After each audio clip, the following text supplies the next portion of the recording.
today, ang lesson natin is about the essay. No? So before anything else, syempre, since yung creative nonfiction ay, sabi ng iba, karamihan daw ay essays, so bigyan natin ng pansin ang essay. Ano nga ba ang essay? According to Mitchell de Montaigne, an essay means to attempt. Ano ba yung another term for attempt?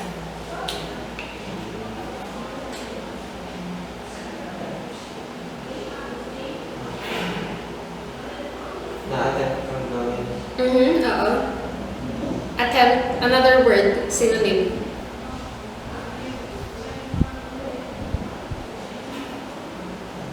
Starts with the letter T. 3 letters. Sige, ano? May idea ka na?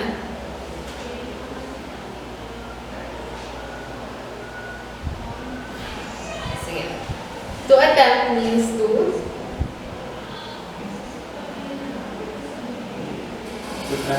try. Ibig sabihin ng essay daw is just like trying o attempting. Sige, yung term na to medyo parang ang lalim, di ba? Paano kaya naging attempt? Yung ibig sabihin niya, ang parang writing is attempting pala. Ngayon, i-connect natin siya sa isang definition. Attempting or trying, di ba? So, subukan mong gawin yung isang bagay. Mahirap ba siya o madali? Madali? Mahirap? Depende? Depende sa ano? Sige, so medyo relative siya. Ibig sabihin, depending on the particular thing that you are trying to attempt or try to do. No? Essays are also something that we try, something we attempt. Kapag nagsulat ka, hindi mo sure kung magugustuhan ng mga mambabasa. Pag nagsulat ka, you are attempting to convey something, express something, pwedeng based on your own experiences, pwedeng research about anything under the sun. Diba? So, yun yung origin niya. Attempt. Lahat kasi ng bagay na susulat natin, it's an attempt to express ourselves, to inform, diba? To inspire others, to persuade, etc. Ito yung mga different types of essays. Yun yung basic. No? May mga iba pang mga types of essays, pero tingnan natin itong ilang ito. Personal. Pag sinabi natin personal, ibig sabihin ay sarili lang. Yes. Personal essays are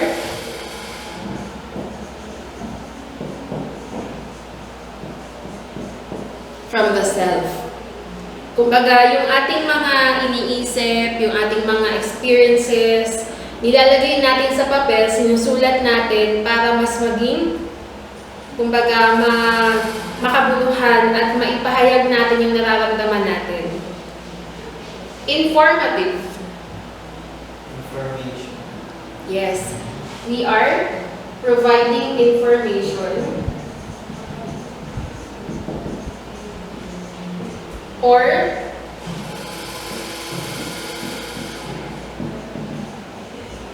educating others. Pag meron kang pinoprovide na isang kind of information at sinulat mo siya, you want others to learn from your writing. Ano yung mga klase ng informative articles ang nababasa mo lately? If meron.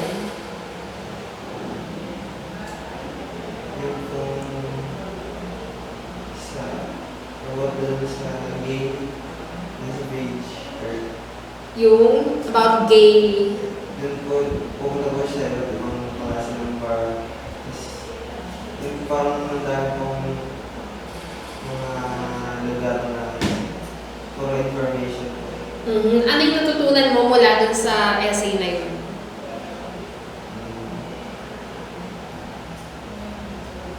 Maging maingat. Maging? Maingat. Maingat.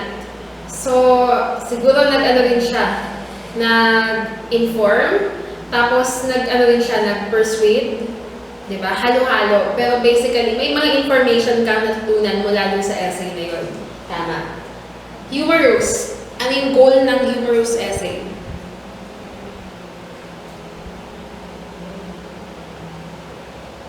Humor, ibig sabihin, nagpapatawa.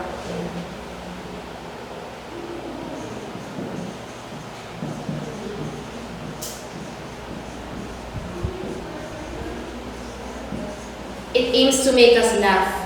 A humorous essay wants people to smile. At the end of reading, diba, people will smile, will laugh. Diba? Inaral natin noong last time yung mga different techniques in humor. Pwede tayong mag-joke, pero tandaan, kapag nag-joke ka, huwag mo sasabihin na joke ito. Diba? Parang pinapangunahan mo na kasi siya eh. Sinabi mo na, uy, may joke ako. Pag hindi nag-work, so it's a flop.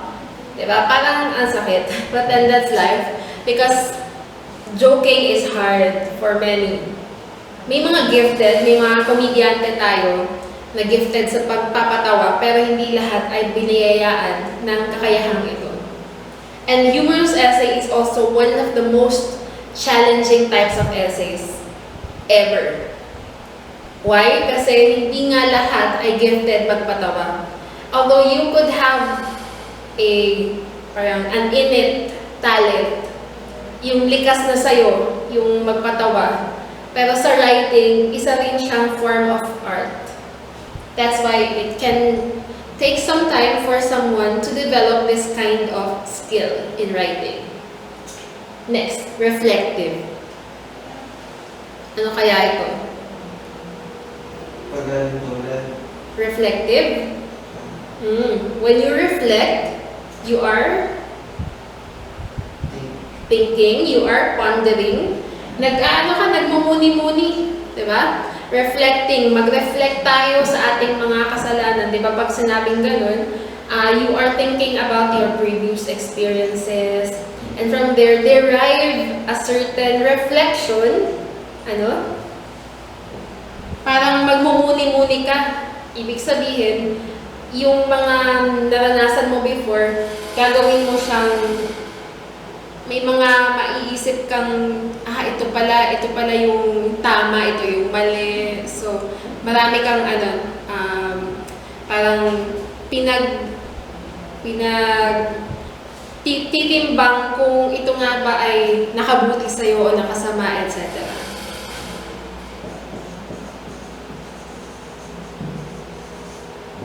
Impressionistic. Ayan, sige, bigyan natin ng konting background kasi hindi common to eh.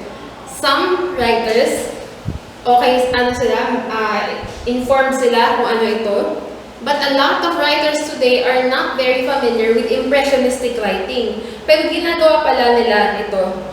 Impressionistic writing, from the word impression, ano yung masasabi mo kapag sinabing impression? Ano yung word na to? May idea ka ba? Emotion. Emotion, pwede rin naman. Halong emotion. Impression mo, yung tingin mo, di ba? Yung tingin mo. So, ibig sabihin, when we do impressionistic writing, we use our sense organs. Sensory. It uses the different feelings, the different vision, yung hearing, diba? Yung naaamoy mo, yung olfactory, yan, auditory. Maraming may mga sense organs tayo. Diba? Eyes, ears, nose, mouth, our skin, ginagamit natin. Dito, sa impressionistic writing, you express something, an idea, based on how you perceive them. Kung paano mo sila nakikita, nararamdaman. Ganun siya, yung impressionistic writing. It needs to be vivid. Pag sinabing vivid, konkreto. nararamdaman mo talaga yung sinulat niya. For example, I'll give you one example. Pakinggan mo siya.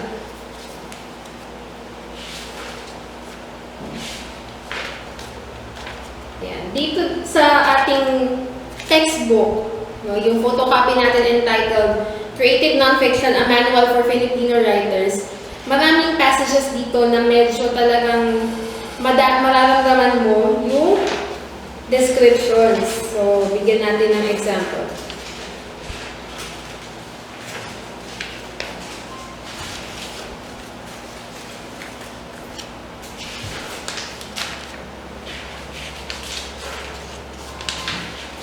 Ayan, dito sa page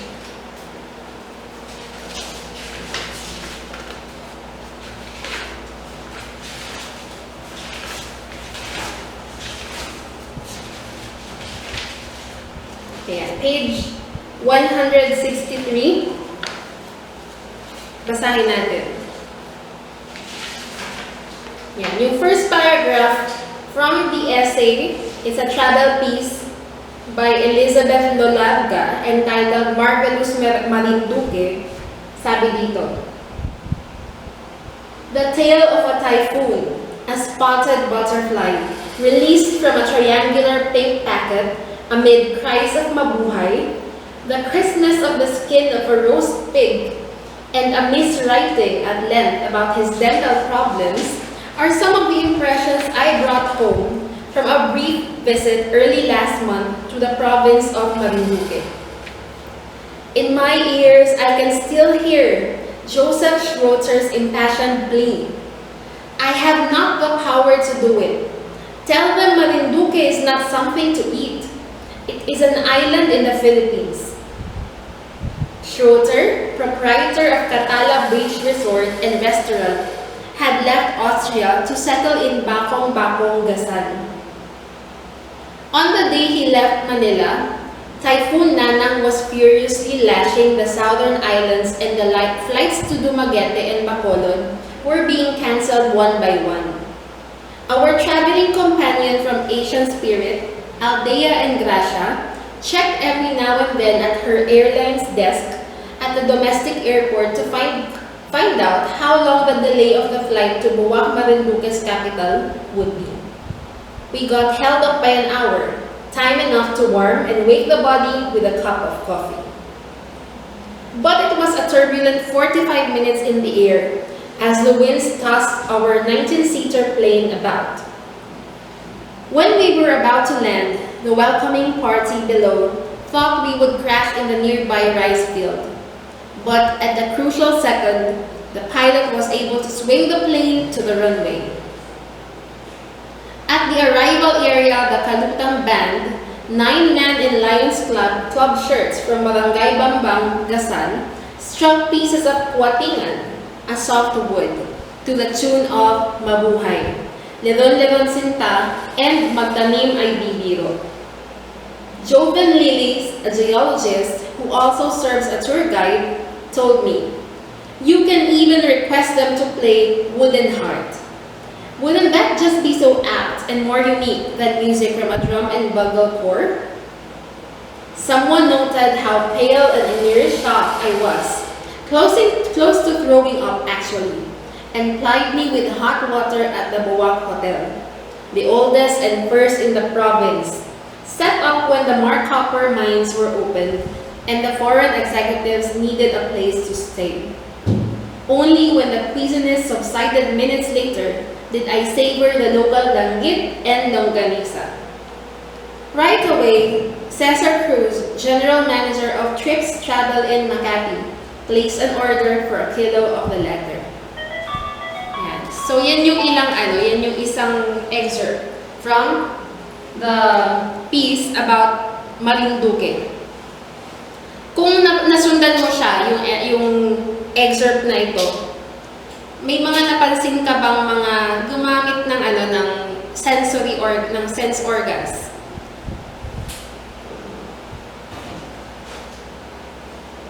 Puntahan natin yung last paragraph. Ano yung pansinin mo yung sentence na to? Only when the queasiness subsided minutes later did I savor the local danggit and longganisa.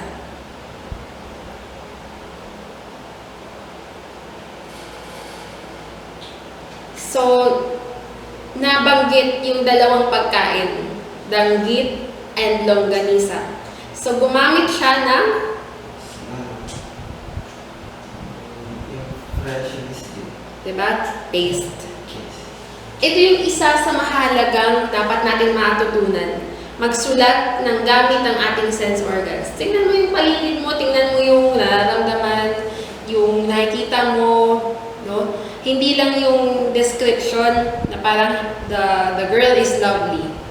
Baka may iba pang paraan para ma-express mo na mas vivid yung gusto mong sabihin na maganda siya.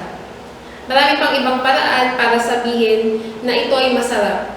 Itong pagkain ito ay masarap. Kaya nga tayo nag-aral ng mga figures of speech, imagery, para ma-apply natin sa ating writing. Ayan, so impressionistic writing. Last but not the least, dun sa ating pag-aaral ng types of essays, opinion. Ibig sabihin ay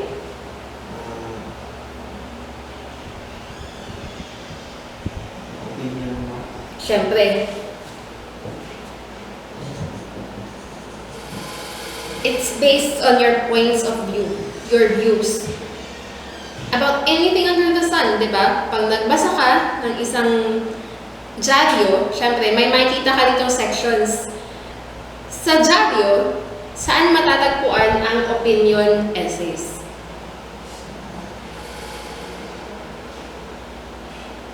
Depende sa dyaryo, di ba? Kung inquirer yan, pwedeng sa opinion page, di ba? May editorial page, opinion din yan. So, dun sa pages na ito, makikita yung mga columns ng mga columnists. Diba? Kung meron kang certain opinion about something, about an issue, about anything, at gusto mong sulatin yan, isa rin siyang type of essay. Halimbawa, ano ba yung mga latest issues natin ngayon? For example, yung meron ka bang nasa isip na issue ngayon?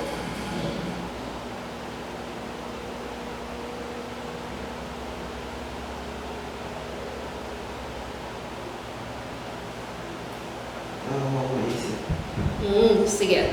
So, halimbawa, yung issue about sa Marawi, diba? Dapat bang nag-declare ng martial law sa buong Mindanao? So, sige, example lang. Kung gagawa ka ng opinion essay tungkol sa issue na ito, syempre, kailangan makita yung stand mo. Pwede kasi yung stand mo ay tungkol sa, bakit ka yes, bakit pro ka dun sa pag-set ng martial law, or bakit no. Yung iba naman, hindi masyadong pumapanig sa isang side. Yung iba, neutral.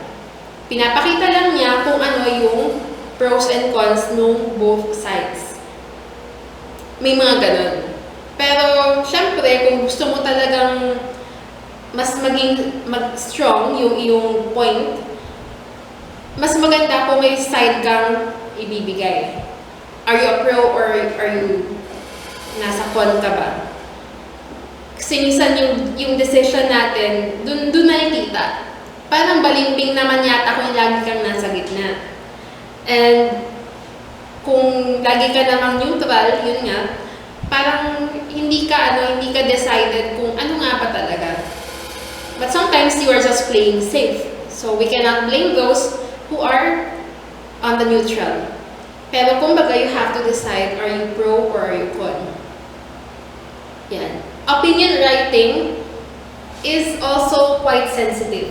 Kasi baka may matamaan kang mga tao. Diba? May mga organizations ka na parang against ka sa kanila, so they might, diba? That's why journalists today are targeted when it comes to yung mga patayan and everything, kasi they're influencing people. Kapag in-expose niya yung isang katotohanan at sinabi niya na ito, mali ito, and etc. Delikado ang buhay ng isang journalist. That's why yung iba kapag sinabing nasa dyaryo ko and I'm writing about the truth, or minsan kahit hindi katotohanan pero you are writing and exposing something na minsan hindi nga totoo, delikado pa rin. Because yung mga kinakalaban mo, they will get back at you if they can and if they want to. So yan yung delikado siya. But kung tama lang naman talaga yung prinsipyo mo, sometimes it's better to tell the truth. But sometimes it can also be a serious threat to you and your family, lalo na kung... Gusto may nangyari na kung gano'n. Yes, marami na. Yung iba dahil kapag sila yung may alam doon sa mga sensitive issues. Kaya ngayon nung mga unang panahon, pag sinabing, alam ko yung drug lord ito, pwede niyang isulat eh. Eh kung batikan siyang journalist, halimbawa na alam ng mga tao na nagsasabi siya ng totoo, there's no way that they can stop him or her. Pag sinabi na siya yung lang yung may alam nung mastermind dito sa krimen na ito. Kasi syempre, media. Pag sinabing media, yan yung takbuhan ng information. Sasabihin ko sa media yung nalalaman ko para isiwalat niya sa taong bayan yung katotohanan. Pwedeng ganun. Yung iba naman na nakakasuhan ng libel kasi hindi totoo. So, yun yung mga issues na kinaharap ng mga opinion writers. Yun. Kailangan magtapang ka dito. Kailangan pag sinabi mo ito yung side mo, panindigan mo siya. Kasi yung iba bumabaliktad kapag kunwari nabayaran or something. Yun. Yan ang different types of essays.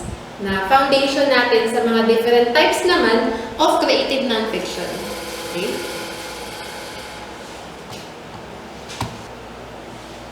Now, let's talk about the different types of creative nonfiction pieces. In our previous lessons, we talked about the types of essays, right? So now, let's focus on 8. Meron pa ditong mga iba pang klaseng types of nonfiction, pero ito yung ating focus for today. The different types of creative nonfiction are, syempre, makakatotohanan. They are true. They are truthful, they are accurate, they are precise. Yung na-discuss natin the previous meeting. Lahat ng yun, characteristics nitong walong ito. And ano ba yung tanda mo sa creative nonfiction?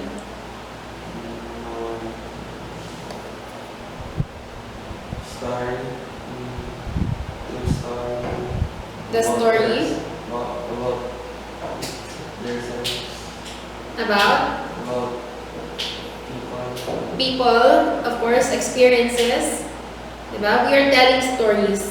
Creative nonfiction, nagagamit natin ito sa iba't ibang klase ng mga publications. We write creative nonfiction when we write for magazines, for example. Yan. So,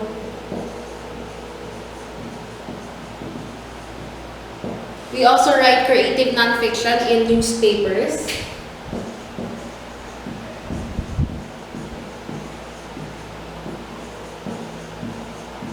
Blogs, websites,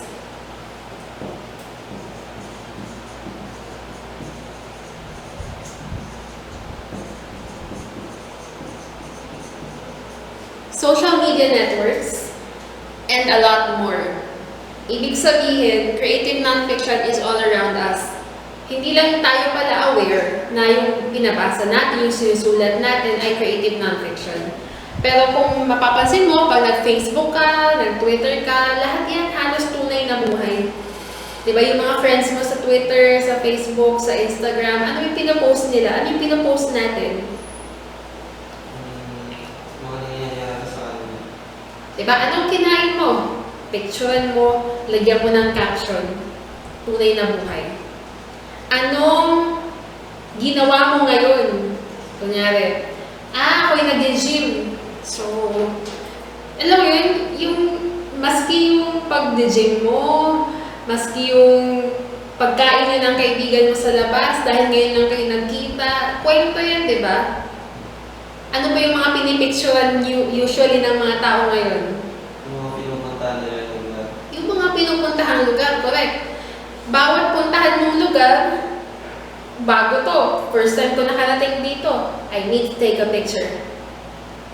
So aside from the picture, syempre kailangan mo ng caption.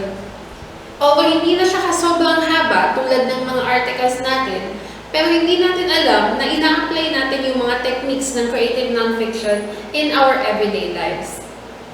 Kaya paano mo magagamit itong mga natutunan mo sa creative nonfiction in your everyday life din?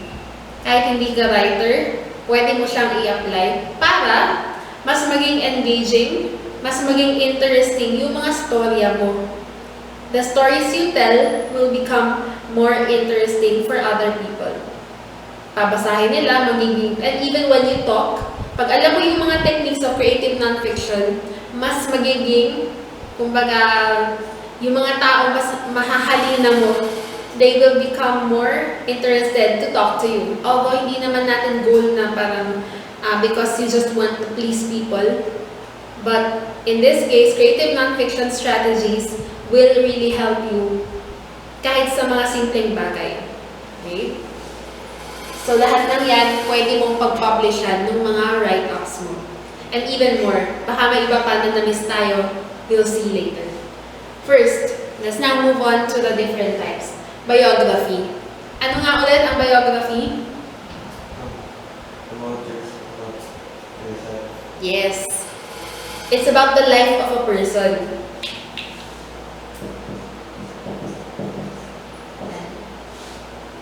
Pareho sila. Biography and autobiography, they're about the lives of people. It's about the life of a certain individual. Pero ano yung pagkakaiba nila? Sa autobiography ko, sa mismo. Autobiography,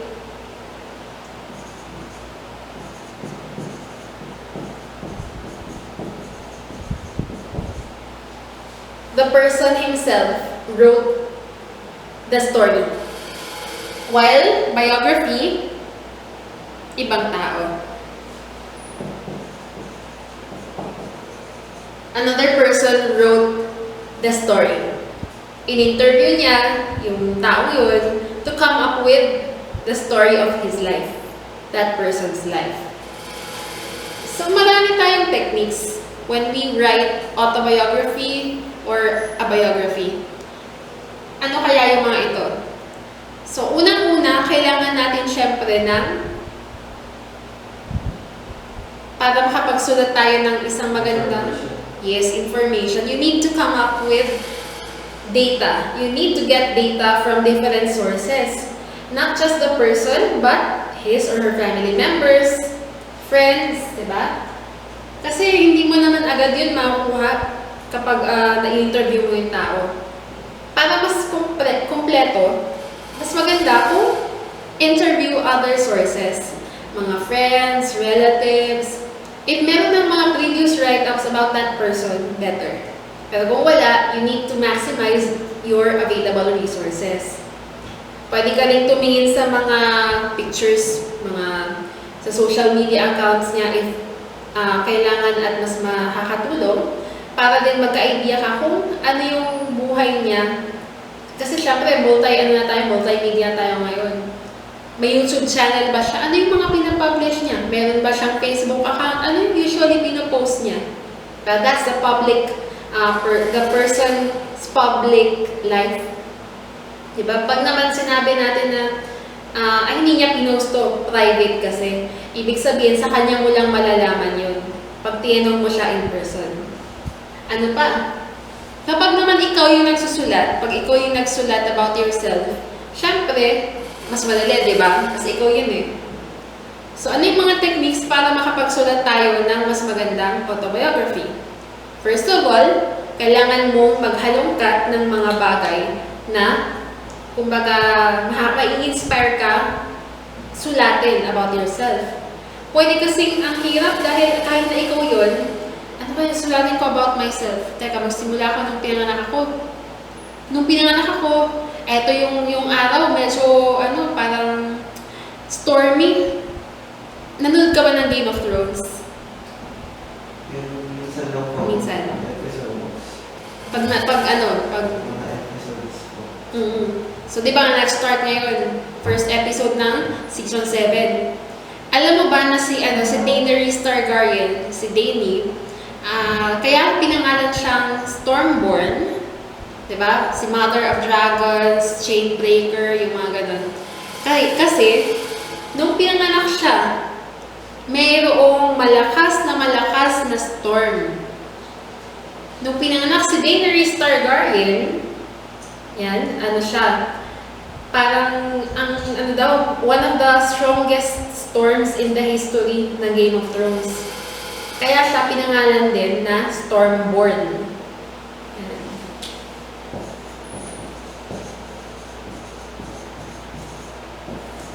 So, maraming history. Pwedeng hindi mo alam, pwedeng, syempre, parents mo nakakaalam, tatanungin mo sila. Nung pinanganak po ba ako, ano po ba yung panahon? Maulan po ba? Ano po yung mga nangyari nung pinanganak ako? Nung pinanganak po ako, halimbawa, ang presidente ay si Fidel V. Ramos. O kaya, si Cory. Ano po yung mga uso nung mga panahon yun? Nung panahon po yun, uso yung mga yung mga suot na yung yung bell-bottom jeans, halimbawa. O kaya yung uso po yung may butterfly sa buhok, yung mga clips. So, from there, kasi bata ka pa, pwedeng hindi mo pa naaalala yung mga nangyari nung time na yun. So, kailangan mag-research ka, magtanong-tanong ka. Ano pa? Nung bata ka, ano yung mga mannerisms mo? Ano yung mga sinasabi mo? Ano yung unang salitang sinabi mo? Diba? So, pwede mong tanongin yung parents mo o yung mga taong nakapaligid sa'yo ng time na yun. Kasi ang autobiography is about the person's life from his time of birth until the present. And you cannot remember, syempre, nung baby ka pa, ano yung mga nangyari at nung maliit ka pa. Maalala mo lang siguro nung kinder ka, nung medyo may isip ka na, may muwang ka na, hanggang ngayon. Pero yung ibang details, baka medyo malabo pa sa'yo. So yan, dyan ka magtatanong. So maraming paraan. Those are just some tips. Ngayon naman, itong tatlong to, related sila. Bakit? Itong memoir, rin siya, para din siyang autobiography. Ikaw yung nagsulat, ikaw mismo kung sino yung may buhay, pero may difference sila. May pagkakaiba ang autobiography and memoir. Ano kaya ito? Any idea? Sige. An autobiography, buong buhay. Okay? From the time of his birth until the present. While memoir,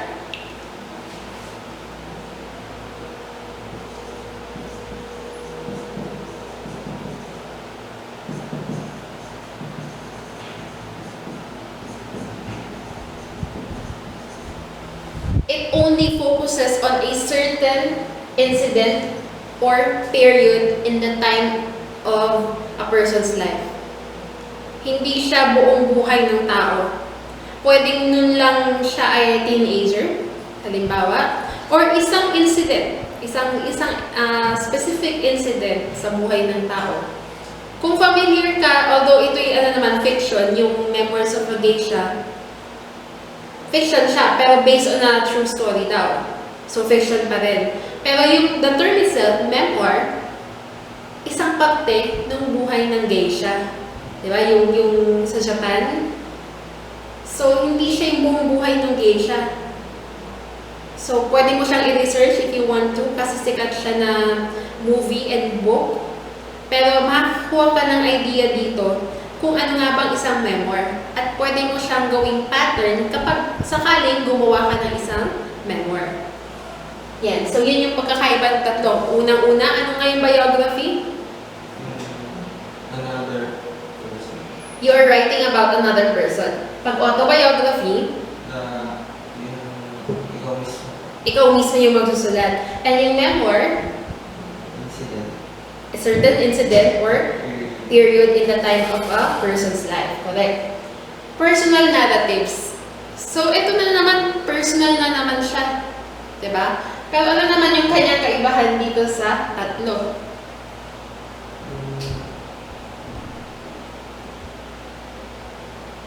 Narration, narrative, personal, about yourself pa rin. It's a narration composed by the person. Yung writer mismo, sinulat niya yung kanyang specific, halimbawa, experience. Pwede naman siyang ding parang memoir, pero most likely, mas maiksi ito. Shorter than a memoir. And of course, shorter than the other two. Personal narratives, if narration, so naglalahad ka, you are writing in essay format ulit, several paragraphs, and about yourself. Diba? Diyan pumapasok yung ginawa nyo nung isang araw, it's a personal essay about yourself, your family, diba? So that's a personal narrative. Simple. And at the same time, gagamitan mo siya ng creative nonfiction techniques. So if you want to make it a creative nonfiction piece, yun yung kaibahan niya with other types of narratives. Kailangan gamitan mo siya ng mga figures of speech, imagery, gamitin mo siya ng mga other descriptions, and magiging engaging siya dun sa mambabasa. Next, literary journalism. What is literary journalism? Unang-una, from the term itself, journalism, ano yung mga, pag sinabi natin journalism? Present, yung mga nangyayari. Yung mga nangyayari, yung mga, di ba, sinusulat yung mga pangyayari sa politika, yung mga, ano ba, yung mga news, yung mga nangyari kanina, ito yung about a certain incident, di ba? Journalism is like that, of course. It's like writing about the crimes, traffic, basta issue na napapanahon at dapat malaman ng taong bayan, journalism. But when you say literary journalism, ano kaya yung pinagkaiba niya? Sa traditional, yung normal lang, ordinary journalism.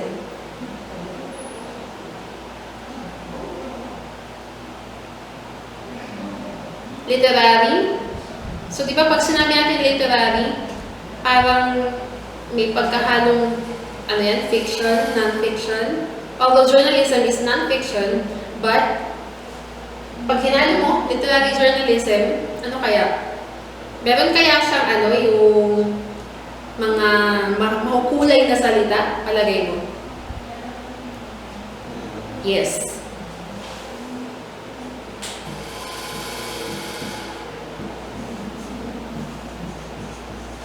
You use colorful words. You use emotions.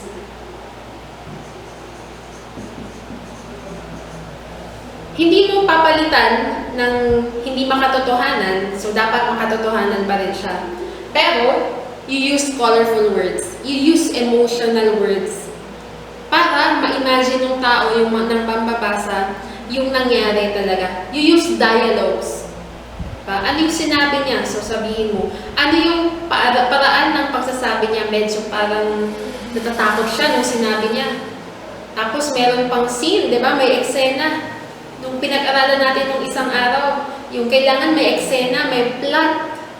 Kailangan merong, ano siya, may, di ba? Rising action, climax, falling action, resolution. Di ba? Yung plot na yun, yung story plot na yan, kailangan nandoon. Kasi eksena yan eh. Pwedeng yung pinaka-importante nangyari, sinabi mo nga, pero dinagdagan mo siya ng mas mahukulay na salita. At parang nandun talaga yung reader. Mai-imagine niya talaga yung sinasabi mo. Yan ang literary journalism. Para may idea ka, pwede mong tingnan dito sa ating handout yung examples ng literary journalism. Halimbawa, basahan kita ng konting passage. Sabi dito, This is an excerpt from an article by a certain writer with a surname Romero. Okay? Fear gripped Leonora Amora as she and other relatives rushed to the taxi stand outside Admiral Hotel in Manila on January 27, 1997. It was past 1 a.m. and her sister Mirna Soronda Abalora had just received a call on her cell phone warning them to disperse and not travel as a group. "They're traitors. Better take separate cabs and leave as soon as you can," warned the caller. Leonora quickly made a mental head count. "We're 11, and they killed 11 of us before." Her terror intensified as she recalled the fate her son Jevi met with 10 other people. As instructed, Mirna told her relatives to take separate cabs and proceed to the airport. The others, not sensing danger, refused and insisted that they go together. "I am their target. If you all join me, we die together. Someone has to live just in case," Mirna said. To everyone, the trip to the airport felt like eternity. They were going back to Dipolog City after receiving money for the settlement of the case against suspects in the mass killing. End of the excerpt. So sabi dito, yung incident na yun, ayan, dinescribe niya na may takot itong si Leonora Amora. Dahil yung ilan nilang kasama yung anak niya, pinatay nung mga suspects. At sabi, may nag-text daw sa kanya na pwedeng mangyari din yun sa kanila. Kailangan maghiwalay sila ng sasakyan. Yung iba ayaw maniwala, pero kailangan niyang, feeling niya kailangan niyang gawin. At sinabi yun ng malinaw dito sa excerpt dahil maganda yung pagkakasulat. Sobrang parang talaga, nandun ka doon sa incident. May dialogue pa. Pinakita yung background, tas may dialogue pa. That's literary journalism. Ganun siya. Makatotohanan, pero ginamitan mo ng colorful words. Travelogue. Nanonood tayo ng mga vlogs, travel vlogs, di ba? Yun yung visual format ng isang travelogue. Pero, a travelogue, a travel narrative, isa siyang piece of writing, so written yung format, again, about a certain place din. Pwedeng nagpunta, dun ka, pwedeng hindi. May difference din yun. May mga different types of travelogues din. Pero basically, a travelogue is an account about a certain place. So, ano yung mga nakita mo, paano mo de-describe yung lugar, yan, write it down. Again, using colorful words. Reflection essay. Kung yung personal narratives, memoir, and the others, mga about the person's life. Reflection essay, kanina, nabanggit na natin nung una about the essay. Ito yung nagre-reflect ka, nagpa-ponder ka. You are thinking about a certain experience and what you've learned. Diba?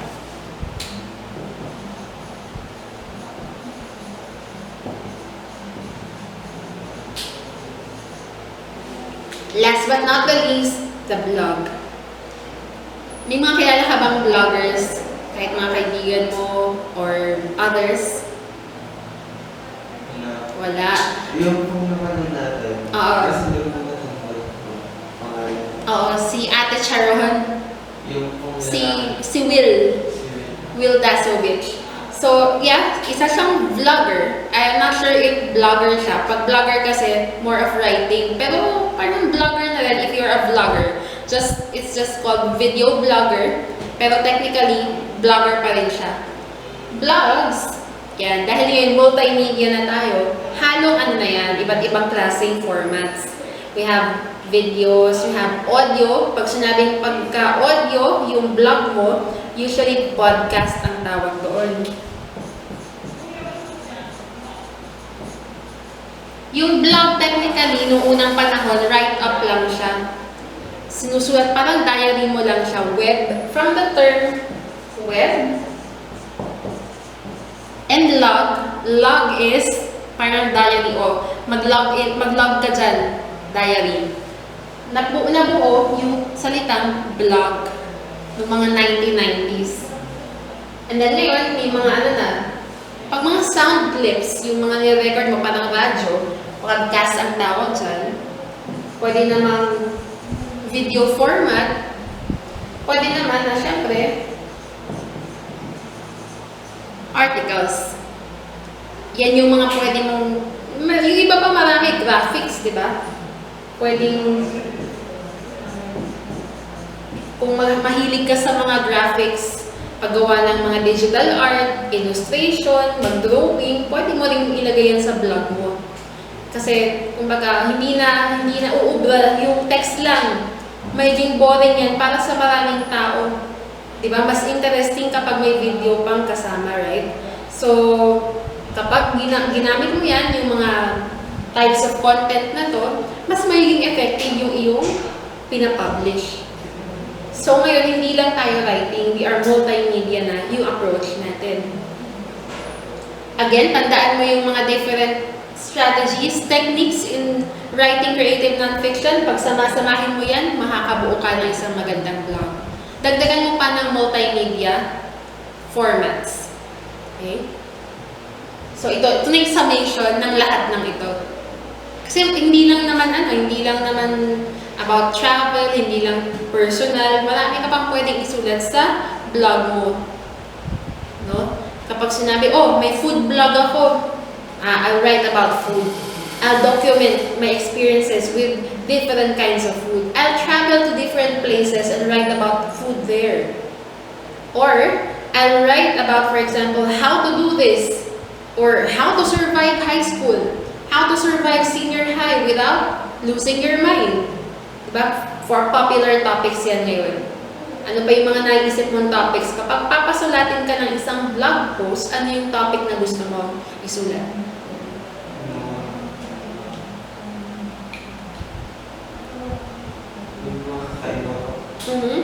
Halimbawa, challenge. Anong challenge? Halimbawa, yung mga whisper challenge, yung mga gano'n.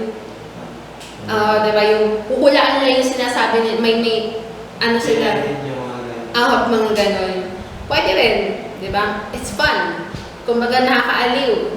Yung iba naglalaro yung yung pansit canton challenge, yung hot chili, diba? Patagalan habang hindi nainom ng tubig. Sige. Diba? Mga challenge. Vlog din yan. At yun. Maraming formats ng vlog, maraming topics ang pwede mong sulatin. It's up to you. It depends on your focus. Pero at least, alam mo yung strategies to write effectively. Kasi ang labanan na ngayon, lalo na sa mga websites, blogs, social media, diba? Yung iba paramihan ng likes. May iba paramihan ng shares, comments, diba? Subscribers. Hindi nila alam ang technique para mag-engage mo yung mga viewers mo ay creative nonfiction. Wala, yung iba hindi nila alam, yun pala yung ginagawa nila. Yun, alam na natin. So, i-apply natin. Diba? Meron tayong project later. Gagawa kayo syempre ng vlog ninyo. At syempre yung mga iba, pwede rin naman gawin ito. I-apply nila to sa kanilang mga different projects at more or less, pag maganda yung pagkaka-execute, sure ball, marami kang may engage na tao. Yan. So, yun lang for the types of creative nonfiction.